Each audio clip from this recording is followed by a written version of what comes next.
Se confirma, el bisonte europeo sí habitó en la península ibérica. Un estudio publicado hace unos días en Nature, ni más ni menos, confirma la presencia de ADN de bisonte europeo en el yacimiento paleontológico de la cueva de El Mirón, en Cantabria. Lo más importante es que esto implica que el bisonte europeo es, por tanto, una especie nativa de la península ibérica y que, por lo tanto, los proyectos de introducción, que así hemos considerado hasta la fecha, del bisonte europeo en España y Portugal, en realidad son proyectos de reintroducción. Esto es crucial como nuevo argumento en el encarnizado debate que lleva sucediendo en los últimos años en España entre los científicos partidarios de reintroducir el bisonte en la península ibérica y aquellos que han mostrado una frontal oposición. Recientemente hice un vídeo en mi canal sobre un paper publicado hace muy poco tiempo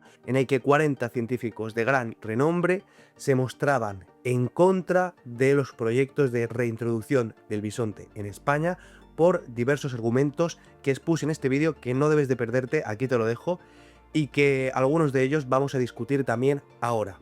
La cueva de Altamira, la que ha sido llamada la Capilla Sixtina del Paleolítico, tiene algunas de las pinturas rupestres más icónicas que se hayan preservado hasta la actualidad. En algunas de ellas aparecen representados los bisontes, sin embargo, hasta la fecha hemos creído que la especie representada era el Bison priscus o bisonte estepario, una especie que desapareció de la península junto con los hábitats a los que estaba adaptado. Los partidarios de introducir el bisonte europeo en la península ibérica alegaban que la especie puede recuperar los nichos ecológicos perdidos con la desaparición de la megafauna salvaje y también con la desaparición de la ganadería extensiva. Con este nuevo hallazgo podemos decir que la reintroducción del bisonte en la península ibérica, además de recuperar la funcionalidad de los ecosistemas, implica la recuperación de una especie perdida en nuestro territorio, muy posiblemente debido a la presión humana.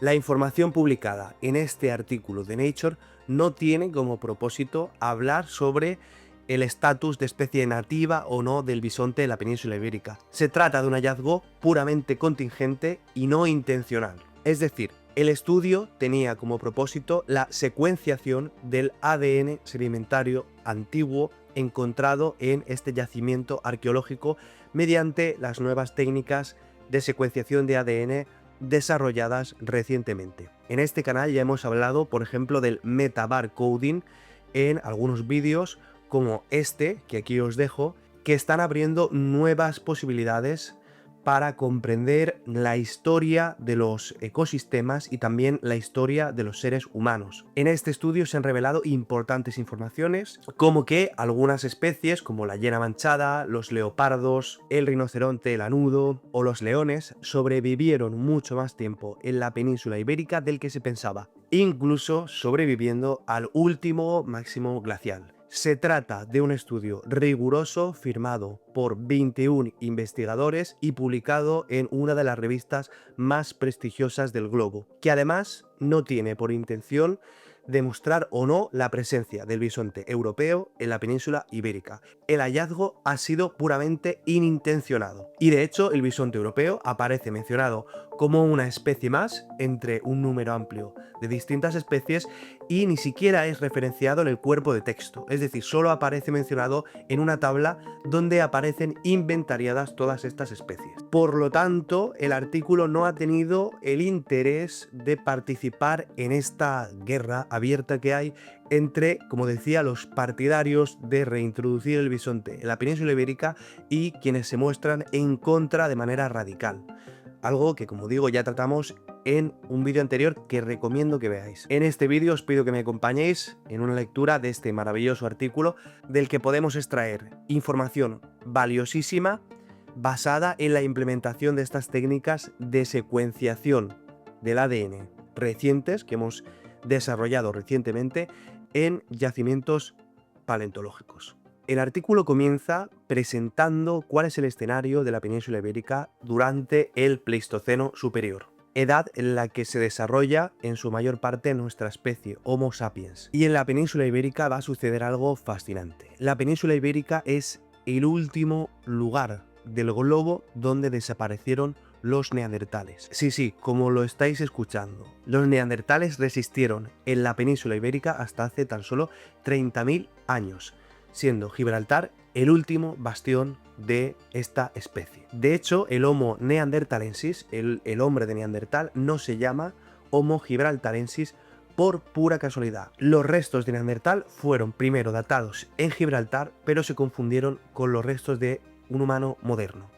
Y no fue hasta que se dató con posterioridad en el Valle de Neander que la especie recibió este nombre. Y es que en la península ibérica hubo una guerra campal entre los neandertales y los Homo sapiens. Una guerra que, como bien sabemos hoy, no estuvo exenta en muchas ocasiones de que estas especies se cruzasen. Lo que estoy diciendo es que los romances entre los humanos modernos y los neandertales fueron relativamente frecuentes. Y hoy sabemos que gran parte de la humanidad posee hasta un 5% de genética neandertal. Algunos grupos humanos, como muy señaladamente el África subsahariana, no tienen ADN neandertal, son puramente sapiens.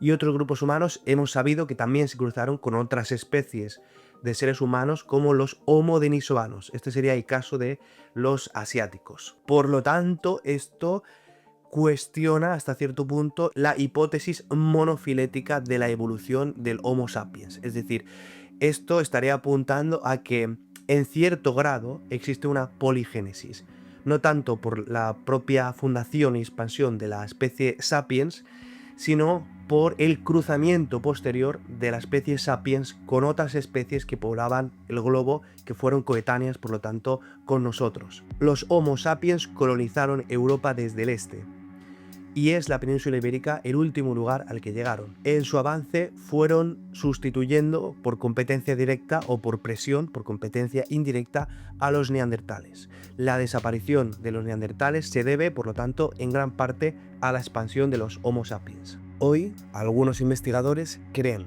que los Homo sapiens tardaron más en llegar a Europa que a Australia, como nos demuestra el registro fósil, debido a que los neandertales hicieron de freno a la expansión de nuestra especie por el continente europeo, lo que demuestra, por lo tanto, un conflicto y una tensión entre ambas especies de superdepredadores.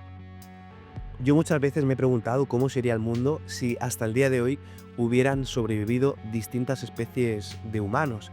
Imaginad un mundo en el que los Homo denisovanos, Homo neanderthalensis y los hombres de la isla de Flores, los Homo floresiensis, estuviesen a día de hoy. Humanos con distintos tamaños. Los hombres de Flores, por ejemplo, eran enanos, con distintas características faciales, unos cráneos más robustos, unos sistemas respiratorios adaptados al frío, como el caso de los neandertales, etcétera, etcétera, etcétera. En el mundo habría un escenario muy similar al de las mitologías y las ficciones que hemos escrito en nuestras leyendas religiosas y en nuestras narrativas. Imaginemos las múltiples especies de hombres que hay en sagas como El Señor de los Anillos o Harry Potter, ¿no?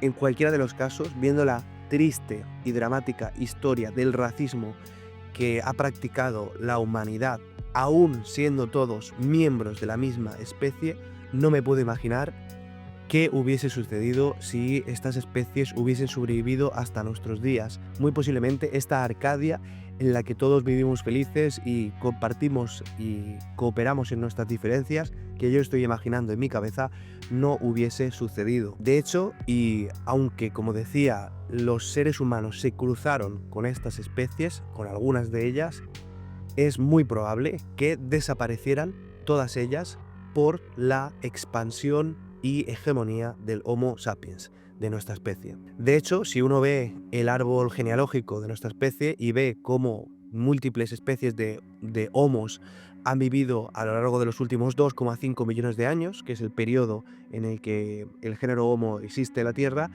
es muy extraño que a día de hoy solo exista una especie de este género, cuando en la mayor parte del tiempo han existido diversas de estas especies al mismo tiempo. Es decir, es muy probable que los Homo sapiens exterminasen al resto de homínidos inteligentes que poblaban la Tierra. Y en el caso del Neandertal, la península ibérica fue el último refugio.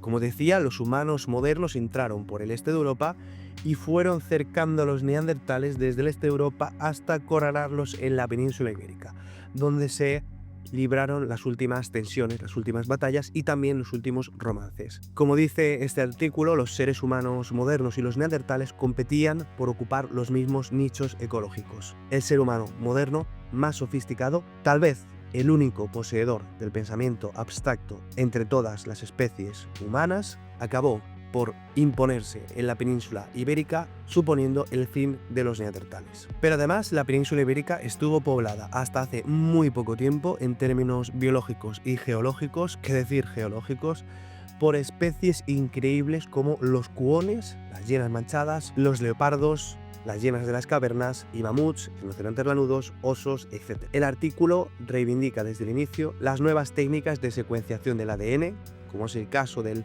SEDA-DNA, ADN sedimentario antiguo en español, para reconstruir los ecosistemas del pasado. Y es que, como se dice al inicio del artículo, los restos óseos directos, es decir, los fósiles tal y como tradicionalmente los entendemos, son muy escasos y muy difíciles de encontrar. De hecho, para que se produzca la fosilización de un esqueleto, de una carcasa de una especie, deben de darse muchas condicionantes muy específicos y por lo tanto el registro fósil contiene una mínima información del total de las especies que poblaron la Tierra en un pasado. Pensemos, por ejemplo, que muchas especies adaptadas a condiciones de vida, por ejemplo, en ecosistemas rocosos, y estamos hablando de a lo mejor millones y millones de especies que han vivido sobre la faz de la Tierra, no están presentes en el registro fósil porque los ecosistemas donde habitan no son proclives a que se den los procesos necesarios para la fosilización de sus huesos. De hecho, muchas de estas especies se han conservado porque los depredadores han llevado sus cuerpos a cuevas donde sí que se dan las condiciones adecuadas para la preservación de sus restos, y es gracias a estas conductas alimenticias de los depredadores que muchas especies que no viven en ecosistemas aptos para que se produzca esta fosilización han terminado por preservarse hasta nuestros días. En cualquiera de los casos, las nuevas técnicas de secuenciación del ADN, como estamos tratando, nos permiten identificar la presencia de especies a través del ADN disuelto sin la necesidad de encontrar restos óseos directos. Por supuesto, como el ADN se degrada, estas técnicas tienen una aplicabilidad temporal reducida. No podemos utilizar el metabarcoding para conocer cómo eran los ecosistemas hace 10 millones de años, ¿no? Con el ADN sedimentario antiguo, sin embargo, sí podemos saber qué especies habitaron los ecosistemas del Pleistoceno superior, como es el objetivo de esta investigación. A través del ADN dejado en las heces y la orina de muchos animales, se puede constatar su presencia sin la necesidad de encontrar restos óseos. Como decíamos antes, muchas especies de carnívoros también desplazan los restos de sus presas a las cuevas, y esto nos permite también conocer la presencia de algunas especies que no habitan en estos ecosistemas, como es el caso del bisonte europeo. Además, en el artículo también se habla de la dinámica que existe entre los grandes depredadores y los seres humanos en la ocupación de cuevas, demostrando que, efectivamente, en los periodos de ocupación por parte de los seres humanos hay ausencia de estos grandes depredadores. Todo ello puede reconocerse en los estratos de la cueva de El Mirón, en Cantabria, lo que nos permite leer la historia natural como si se tratase de un libro encriptado. Por cierto, también los seres humanos, en definitiva grandes cazadores, llevaron los restos de sus presas a las cuevas, y ello también nos ha permitido obtener esta información hoy, acabando con debates tan cruciales en este momento presente como la existencia o no en el registro fósil del bisonte europeo en la península ibérica. Un estudio fascinante que pone de relieve la importancia de las nuevas técnicas de secuenciación de ADN en la reconstrucción de la historia natural y que nos da información que puede dilucidar determinados debates. Por ejemplo, el hecho de que muchas especies sobreviviesen el último máximo glacial puede indicar que fue la presión humana y no las presiones climáticas las que empujaron a estas especies competidoras de grandes carnívoros, competidoras en nicho ecológico con nosotros, a su desaparición. Y no necesariamente porque los seres humanos de una manera maliciosa se propusiesen exterminar estas especies. En algunos casos históricos sí que ha sido así, y tristemente ha sido así hasta hace muy poco tiempo. Pensemos, por ejemplo, en el caso del tilacino. Es quizá una de las extinciones que personalmente más me duelen y creo que en general más conmueven a todos, ¿no? Pero en la mayor parte de los casos los seres humanos hemos extinguido a las especies de manera no intencional, de manera no consciente. En este caso, la competencia del ser humano con grandes carnívoros y también la caza descontrolada de los grandes herbívoros causó su desaparición en gran parte del globo. De hecho, la hipótesis de que se trata de cambio climático, el factor que extingue creo que son 101 de los 150 o 130 de los 150 géneros, aquí os lo voy a dejar, es de otra fuente, de megafauna que poblaba la Tierra hasta hace pocos miles de años, no se sostiene, porque si vemos el registro fósil, la megafauna ha estado presente de manera ininterrumpida a lo largo de los últimos cientos de millones de años. Solo eventos cataclísmicos han puesto un paréntesis a la existencia de esa megafauna. Muchas especies que desaparecen en Eurasia en los últimos decenas de miles de años llevaban poblando la Tierra millones de años, soportando cambios climáticos muchísimo más agresivos que los que han podido ocurrir en este periodo. Y el hecho de que ahora, mediante estas técnicas, podamos descubrir que efectivamente muchas de esas especies sobrevivieron con posterioridad a estos cambios, refuerzan la hipótesis de que fue la presión humana la principal causa de la desaparición de estas especies. Y esto también hace más grande el debate sobre cuál debe de ser la referencia ecológica que los seres humanos tomen para hacer restauración ecológica. Si debemos de mirar al tiempo de nuestros abuelos, si debemos de mirar como hace la UICN el año 1500, una fecha tal vez un poco arbitraria, ¿no?, para establecer la restauración de un ecosistema ideal, o si debemos de mirar a ese mundo lleno de megafauna que los seres humanos encontraron en su expansión por el globo. Si los principales detractores del bisonte, que ya traté en este vídeo sobre el artículo publicado recientemente, decían que las dos principales razones por las que el bisonte europeo no debía de ser introducido en la península ibérica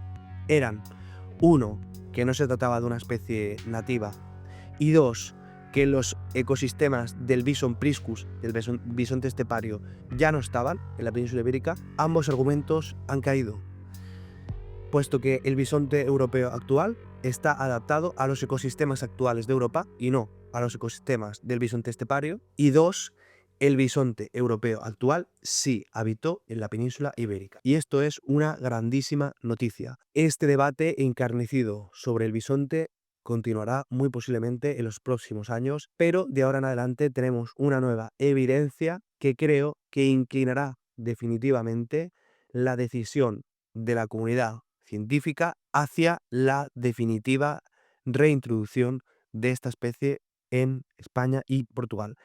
Espero que os haya gustado. No olvidéis suscribiros, compartir, etc. Y por cierto, si os gusta el contenido que hago y queréis apoyarme para que continúe mejorando y pueda invertir más tiempo y más recursos en hacerlo, podéis apoyarme en el nuevo canal de Patreon que acabo de abrir. Os dejo el link en la descripción, como también dejo el link a mi artículo académico publicado recientemente sobre la filosofía y la historia detrás de rewilding. Nos vemos en el siguiente vídeo.